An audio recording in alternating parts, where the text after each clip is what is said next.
G'day guys, welcome to my Barra Basics range of videos.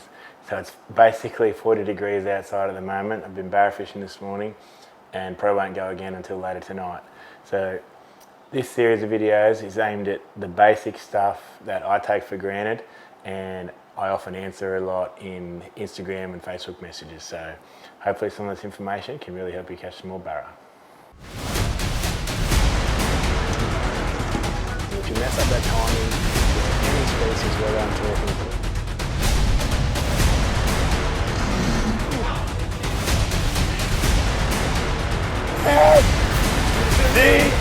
Swim bait cod. Sonar is on the pack and the abrasiveness of the jaw. So this video is dedicated to probably one of my favourite ways to catch barramundi, and that's on a jerkbait. So probably one of the most popular barra jerkbaits at the moment, especially for the southern dams, is the Jackall Squirrel. There's nothing complicated about a jerkbait combo, but if you don't have the right combo, you can probably struggle to catch fish, as well as really make it hard work on yourself and your tackle and your hooks and everything if you don't have the right rod. So my go-to rod jerkbaiting is the NS Amped 2. It's the Barra model, but it's the C681 medium heavy. This rod in particular is 6'8". It does come in shorter models if you're not as tall as me. I'm fairly tall, so I don't have any problem with a 6'8" rod getting that nice snap of the line next to the boat. A good jerkbaiting rod is one that's fairly fast tapered, but not overly heavy, and you don't want a rod that takes a while to recover. But what I mean when I say that is if you're snapping the rod every time that the rod bounces back, that time from when you bent it to get the action and it bounces back should be as quick as anything. Otherwise, you're wiggling your line and stuff a lot. A couple of things I don't like about that. One is that wiggling of your loose line can tip wrap your rod, which can be very dangerous barra fishing. And secondly, it sort of picks up your slack a bit too much, and the next time you go to snap it, your rod could be flexed one way or the other, or it's pulled that slack line tight, and you just don't get that real nice response on your lure, which you really want to trigger a strike. The reel, I just run a Quantum Smoke S3. I basically run these for just about everything except my super heavy swim bait stuff, where I run the Smoke HD, obviously. For the line, I'm running 40 pound in the Sunline Siglon P8. So it's super smooth line, cuts through the water really well. You're not going to have any dramas running 40 pound braid. If you can't stop them with 40 pound braid, you're not going to stop them anyway. So my leader, depending on how they're biting the lure, this is very important. A jerkbait technically, I guess, is a reaction lure. You're looking for a reaction strike from that fish, whether it be the reaction that triggered them to eat it or a reaction that just triggered a response, which is typically a cheek swipe or a headbutt. So obviously the difference between the two, if the fish are eating your bait really well and really deep, I run 60 pound in the FC 100.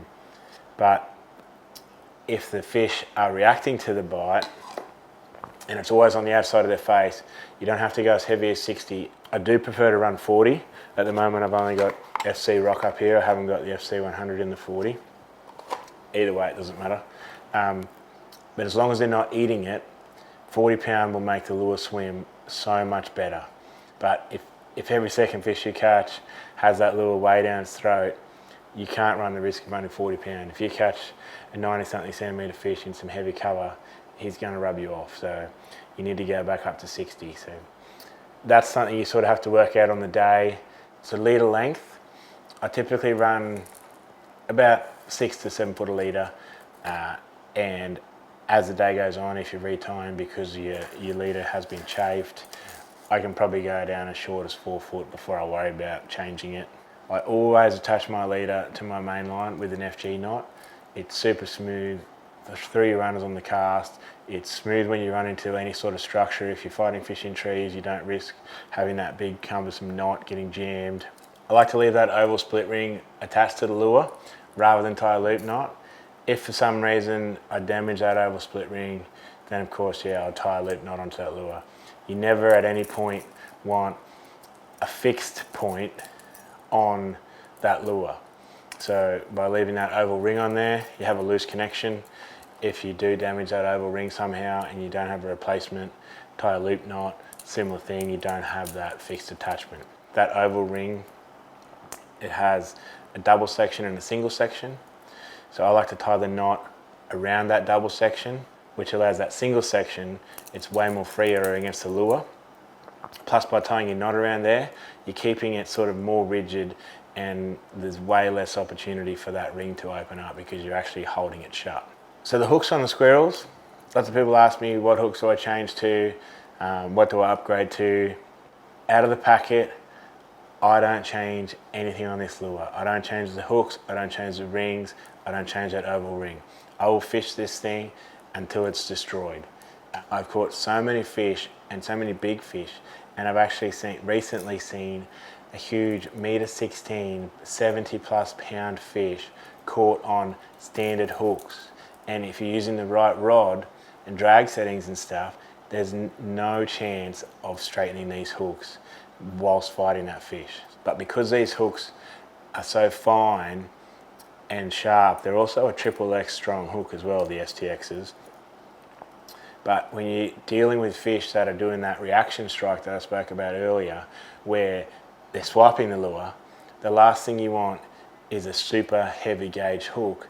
And if you run a heavy gauge hook to get them to suspend, you've also got to drop the size of this front hook, which then makes the gape of the hook and the gap and the chance of pinning that fish on a reaction strike so much smaller. In short, I keep them standard until I wreck them, and don't get me wrong, I have wrecked a few. The original hooks are owner STX, so they're a 4 and a 2. But if you do want to go to a heavier gauge hook, I have found that the Decoy YS81s, same size, a 4 and a 2, as long as you change that split ring down to the Decoy split ring, the lure will still suspend as it does out of the box, and then you have a slightly heavier grade hook. You haven't really compromised on the gape, they're not that drastically smaller. So that's my recommendations. If you're one of those people that likes to run a heavier hook, is chuck the Decoy YS81s on. The next big question that I get bugged about a lot, what colour? So I have caught barra on just about every colour I've thrown apart from pink, and I'm setting myself up for a challenge on a pink lure, but that's for a different day. So I've caught them on Braid, I've caught them on snub nose, I've caught them on jungle, I've caught them on this colour, which I don't know what it is. I've caught them on striped gill.